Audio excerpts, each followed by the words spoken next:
Praise the lord, హల్లెలూయా. దేవుని నామంలో మీ అందరికీ వందనాలు. ఈరోజు దేవుని వాక్యం ఏంటో చూద్దామా. కీర్తనలు 91వ అధ్యాయం 14వ వచనం. Psalms 91 verse 14. The Lord says, I will rescue those who love me. I will protect those who trust in my name. అతడు నన్ను ప్రేమించుచున్నాడు గనుక నేను అతన్ని తప్పించదను. అతడు నా నామంను ఎరిగినవాడు గనుక నేను అతన్ని గణపరచదను. హల్లెలూయా. మనం కనుక దానియేలు గ్రంథంలో చూసినట్లయితే షద్రక్, మేషక్ ఇంకా అబేద్నెగో వీళ్ళు ముగ్గురు కూడా దేవుని ఎంతగానో ప్రేమిస్తారు కదండి. దేవుని వైపే చూస్తుంటారు.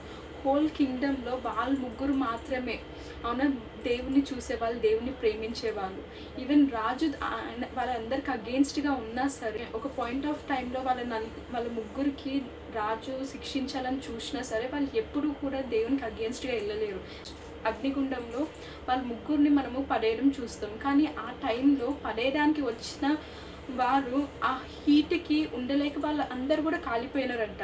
కానీ వీళ్ళ ముగ్గురికి ఏం అవ్వకుండా దేవుడు ప్రొటెక్ట్ చేస్తాడంట.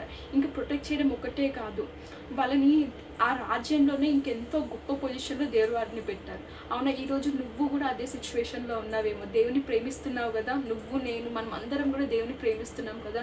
అయితే దేవుడు చెప్పేది ఏంటంటే మన సిచ్యువేషన్స్, నువ్వు ఫేస్ చేసే సిచ్యువేషన్స్, నేను ఫేస్ చేసే సిచ్యువేషన్స్ నుంచి మనల్ని తప్పించి ఆయన మనల్ని గణపరచబోతున్నాడంట. భయపడవద్దు, దిగులు పడవద్దు, నువ్వు గణపరచడం ఎందరో చూడబోతున్నారు. దేవుడిని అలా గొప్ప స్థితిలో పెట్టబోతున్నారు. దేవుడు మీ జీవితంలో ఇంకెన్నో గొప్ప కార్యాలు చేయబోతున్నారు. ఆమేన్. God bless you.